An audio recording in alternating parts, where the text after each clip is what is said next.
शिवपाल यादव क्या बदायूं से चुनाव लड़ने को तैयार नहीं है? टिकट मिलने के बाद भी आखिर शिवपाल यादव की तरफ से इतनी उदासी क्यों? और क्या अब धर्मेंद्र यादव को बदायूं सीट पर कोई उम्मीद की किरण दिख रही है? हम आज ये समझने की कोशिश करेंगे।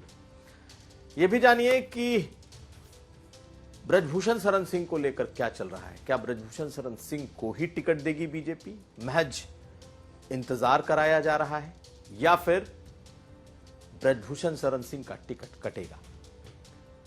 इसके अलावा कांग्रेस पार्टी और समाजवादी पार्टी की एक समन्वय बैठक हुई है। बैठक तो इसलिए हुई कि दो जिस्म एक जान की तरह चुनाव में चला जाए, लेकिन इस मीटिंग में क्या हुआ, कितना समन्वय हुआ, ये तमाम खबरें हम समझेंगे आज का यूपी में। नमस्कार, मैं हूं कुमार अभिषेक, आप देख रहे हैं यूपी तक। हम हाजिर अपना न्यूज शो आज का यूपी लेकर।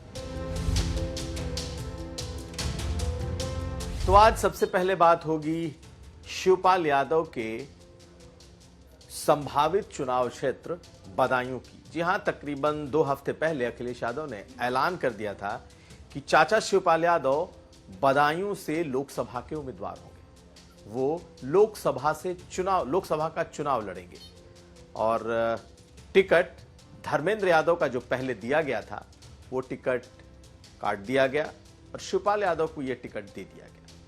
लेकिन ऐसा क्या हुआ कि टिकट देने के ऐलान के बावजूद शिवपाल यादव आज तक बदायूं झांकने तक नहीं गए।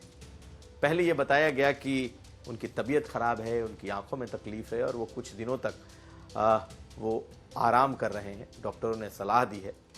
उनके बेटे आदित्य जाएंगे और बदायूं की सियासी बागडोर, चुनावी बागडोर संभालेंगे। लेकिन आज उन्हें जाना था और आज आदित्य यादव आज भी नहीं पहुंचे। बहुत तेज चर्चा यह है कि शिवपाल यादव वहां से चुनाव नहीं लड़ेंगे और दोबारा धर्मेंद्र यादव ही वहां से कैंडिडेट होंगे। पार्टी के इनसाइडर्स, पार्टी के भीतर यह चर्चा है कि शिवपाल यादव को टिकट तो दिया गया है, लेकिन कोई शिवपाल की बहुत ज्यादा सहमति इस टिकट को लेकर नहीं थी कि हां वो लड़ना चाहते हैं या फिर वो इस सीट को मांग रहे हैं और धर्मेंद्र यादव का टिकट काट करके वो सीट उन्हें दी जाए। तो बहुत तेज चर्चा है कि शिवपाल यादव बदायूं से चुनाव नहीं लड़ेंगे और उसके पीछे की वजह भी बड़ी साफ है। वो ये कलंक नहीं लेना चाहते कि अपने ही परिवार का टिकट काट कर वो चुनाव लड़ें। हालांकि अभी तक समाजवादी पार्टी ने आधिकारिक तौर पर कोई इसका न तो ऐलान किया है, न ही पार्टी में किसी को यह बताया है कि शिवपाल यादव नहीं लड़ेंगे। लेकिन जो नजदीकी सूत्र हैं, वो चाहे शिवपाल यादव के हों या फिर धर्मेंद्र यादव के, कुछ लोग ये मान रहे हैं कि शिवपाल यादव यहां नहीं लड़ने आएंगे और आखिर में यह सीट धर्मेंद्र यादव को ही दी जाएगी। और धर्मेंद्र यादव के करीबी भी मानने लगे हैं, क्योंकि जिस दिन से यह ऐलान हुआ उस दिन से धर्मेंद्र यादव ने एक तरीके से चाचा को औपचारिक निमंत्रण देकर वो बदायूं से निकल गए और पूरे वक्त वो सैफई में। हालांकि अब उनके लोगों में, यानी कि धर्मेंद्र यादव के करीबियों में यह आस जगने लगी है कि हो सकता है कि एक बार फिर यहां का टिकट बदल जाए और शिवपाल चाचा इनकार कर दें और धर्मेंद्र यादव दोबारा यहां से चुनाव लड़ लें। तो पार्टी के भीतर भी इसे लेकर एक रीथिंकिंग चल रही है और वो रीथिंकिंग इस बात को लेकर चल रही है कि क्यों ना धर्मेंद्र यादव को ही चुनाव लड़ाया जाए। लेकिन इस बारे में आधिकारिक तौर पर कुछ नहीं है, अभी इसमें वक्त लगेगा, क्योंकि बीजेपी का भी इंतजार हो रहा है कि बीजेपी आखिर किसे टिकट देगी। तो जिस तरीके से शिवपाल यादव के नहीं लड़ने की अब एक चर्चा बदायूं में सियासी फिजा में तैर रही है, वैसी ही दूसरी चर्चा यह भी चल रही है कि संघमित्रा मौर्य को भी टिकट नहीं दिया जाएगा। और संघमित्रा मौर्य को टिकट नहीं दिए जाने के पीछे की सबसे बड़ी वजह उनके पिता स्वामी प्रसाद मौर्य ही माने जा रहे हैं। लेकिन बीजेपी की तरफ से 2 नाम इस वक्त आगे चल रहे हैं, दुर्विजय शाक्य और सिनोद शाक्य। सिनोद शाक्य 2 बार के विधायक रहे हैं बीएसपी से और बड़ी तेज चर्चा है कि उन्हें इस सीट से उम्मीदवार बनाया जा सकता है। दुर्विजय सिंह शाक्य क्षेत्रीय अध्यक्ष हैं, उनका नाम भी तेजी से चल रहा है, बीएल वर्मा का नाम है। तो कुल मिलाकर बीजेपी के पास यहां को लेकर ढेरों ऑप्शन है, लेकिन एक ऑप्शन जो बंद होता जा रहा है, बंद होता दिखाई दे रहा है, वो संघमित्रा मौर्य का है। तो ऐसे में बीजेपी किसे उतारती है, यह भी समाजवादी पार्टी के लिए उतना ही अहम है कि समाजवादी पार्टी किसे अपना टिकट देती है। लेकिन अब बदायूं में समाजवादी पार्टी के काडर में यह धीरे धीरे बात फैलती जा रही है कि चाचा शिवपाल शायद ही यहां से चुनाव लड़े और धर्मेंद्र यादव के करीबियों को अब लगने लगा है कि एक बार फिर धर्मेंद्र यादव की लॉटरी यहां से लग सकती है। तो फिलहाल धर्मेंद्र यादव को इंतजार करने को कहा गया है, उन्हें ये संकेत दिए गए। देखना है बदायूं से आखिर लड़ता कौन है। अब अगली खबर। दूसरी तरफ अगर देखें तो स्वामी प्रसाद मौर्य समाजवादी पार्टी से तो अलग हो चुके हैं, लेकिन वो इंडिया गठबंधन में अपनी भूमिका चाहते हैं और यही वजह है कि अविनाश पांडे ने उनसे मुलाकात भी की है। कांग्रेस पार्टी के प्रभारी हैं अविनाश पांडे, महासचिव हैं और इन दिनों उत्तर प्रदेश में वो अपनी पार्टी को जोड़ने, समाजवादी पार्टी से सामंजस्य बिठाने और कैंडिडेट्स का नाम तय करने में इस वक्त जुटे हुए हैं। तो सबसे पहले हम आपको बताएं कि समाजवादी पार्टी के साथ 2 राउंड की बैठक हो चुकी है और ये पूरी कोशिश समन्वय और सामंजस्य की है कि जो 17 सीटें उन्हें मिली हैं, उन 17 सीटों पर किस तरीके से दोनों पार्टियां बिल्कुल एक होकर चुनाव लड़ें, यानी उसमें कोई भेद न रहे कि ये सपा है, ये कांग्रेस है, बिल्कुल एक हो जाएं और एक होकर के चुनाव लड़ें। इसी क्रम में आज दूसरी बैठक थी पार्टी दफ्तर में समाजवादी पार्टी के, जहां अखिलेश यादव, नरेश उत्तम पटेल समाजवादी पार्टी की तरफ से ये तमाम नेता थे, दूसरी तरफ कांग्रेस पार्टी के तरफ से अविनाश पांडे, अजय राय और साथ साथ आराधना मिश्रा, बकायदा तमाम नेताओं का पूरा पैनल बैठा था और आज दोनों पार्टियों के समन्वय को लेकर के बैठक हुई और समन्वय में खास करके वो 17 सीटें जहां पर कांग्रेस पार्टी चुनाव लड़ रही है, जो समाजवादी पार्टी ने कांग्रेस पार्टी के लिए छोड़ी है, वहां पर सपा का गठबंधन कैसे कांग्रेस पार्टी के काम आए, ये आज की बैठक का मूल मुद्दा था।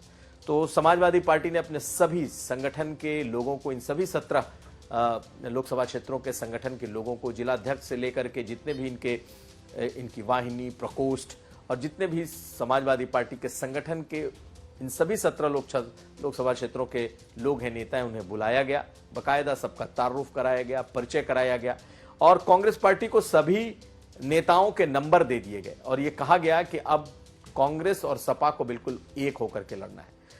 कांग्रेस पार्टी को डर था कि कई ऐसी सीटें हैं जो सपा नहीं देना चाहती थी और उन सीटों को समाजवादी पार्टी ने दिया है कांग्रेस के लिए। ऐसे में दोनों पार्टियों के नेताओं के बीच और संगठन के बीच किसी तरीके का मतभेद ना हो, कोई इसको अलग ना समझे, इसलिए यह बैठक की गई। आने वाले वक्त में ऐसी और बैठकें होने की काफी गुंजाइश है। कांग्रेस पार्टी को लगता है कि जो 17 सीटें दी गई हैं, इन 17 सीटों पर कम से कम कांग्रेस और सपा बिल्कुल ऐसी एक होकर के लड़ें कि उनके जीतने की गुंजाइश कम से कम बन सके, ताकि आने वाले चुनाव में कांग्रेस और सपा का गठबंधन और मजबूत हो। यही नहीं, पिछली मीटिंग में कांग्रेस पार्टी ने समाजवादी पार्टी के अध्यक्ष अखिलेश यादव से भी मांग की कि 4 सीटों पर जो उपचुनाव होने हैं विधानसभा के, वहां भी कांग्रेस पार्टी को सीटें दी जाएं और मिलकर लड़ें। यानी कि यह सिर्फ एक मैसेज देने की यह कोशिश है कि यह चुनाव सिर्फ 2 पार्टियों के गठबंधन से नहीं लड़ा जा रहा, बल्कि सपा और कांग्रेस आने वाले चुनाव में या फिर लंबे समय तक एक दूसरे के साथ चलने की एक कोशिश में है, एक मादा रखते हैं और ये एक मैसेज उनके लोगों को दिया जाए।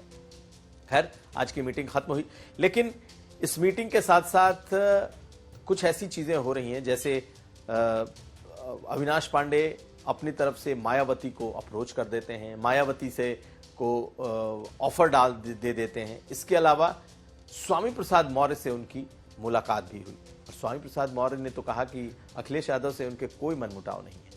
तो क्या एक बार फिर स्वामी प्रसाद मौर्य सीधे सपा में तो नहीं, लेकिन इस गठबंधन में सहयोगी बनने जा रहे हैं? बहुत मुमकिन है, इसलिए क्योंकि बीजेपी अगर संघमित्रा मौर्य का टिकट काटती है, उसके बाद स्वामी प्रसाद मौर्य अपने पुराने रुख पर दोबारा आएंगे और खुलकर फिर इंडिया गठबंधन के साथ न सिर्फ खड़े होंगे, बल्कि हो सकता है कि अपनी बेटी के लिए, अपने परिवार के लिए फिर इंडिया गठबंधन से सीटें भी ले लें। तो तो इन तमाम संभावनाओं पर हमारी नजर रहेगी। अब अगली खबर। तो ब्रजभूषण शरण सिंह का क्या होगा? क्या ब्रजभूषण शरण सिंह को बीजेपी टिकट देने जा रही है? अगर ब्रजभूषण शरण सिंह के करीबियों पर यकीन करें तो उनका मानना है कि देर सवेर ब्रजभूषण शरण सिंह को बीजेपी अपना टिकट जरूर देगी। यह जरूर है कि पहलवानों के आंदोलन के बाद एफआईआर हुई और उसके बाद जो उन पर गंभीर आरोप लगे, उसे देखते हुए बीजेपी ने उनके इस टिकट को रोक तो दिया है, लेकिन अभी चुनाव समिति की कई बैठकें और होनी है और ऐसे में ब्रजभूषण शरण सिंह के करीबियों का मानना है कि बीजेपी उनका टिकट नहीं काटेगी। नाम तो अवध ओझा का भी चल रहा है, लेकिन इस नाम में कोई बहुत दम नहीं है और ऐसा उनके करीबी भी मानते हैं कि ब्रजभूषण शरण सिंह का टिकट काटकर कम से कम अवध ओझा जैसे किसी नए चेहरे को बीजेपी उतारने का जोखिम नहीं लेगी। हाँ, ये जरूर है कि क्या ब्रजभूषण शरण सिंह को खुद टिकट दिया जाएगा या उनके परिवार को मिलेगा या उनके चाहने वालों को मिलेगा या उनके करीबी को मिलेगा। ये जरूर माना जा रहा है कि अगर ब्रजभूषण शरण सिंह को टिकट नहीं मिला तो हो सकता है कि उनकी पत्नी, उनके बेटे, किसी को ये टिकट दे दिया जाए। लेकिन ब्रजभूषण शरण सिंह पूरी तरीके से आश्वस्त हैं कि टिकट बीजेपी उन्हें ही देगी और ऐसा उनके करीबियों का भी मानना है कि देर आए सवेर आए, लेकिन टिकट तो ब्रजभूषण शरण सिंह को ही मिलेगा। खैर, इस पर नजर बनी रहेगी क्योंकि ये बीजेपी है और बीजेपी कब किसका टिकट काट दे और किसे टिकट दे दे, ये कहना बहुत मुश्किल है। तो ये था आज का यूपी। हम कल फिर हाजिर होंगे। हमें दीजिए इजाजत। नमस्कार।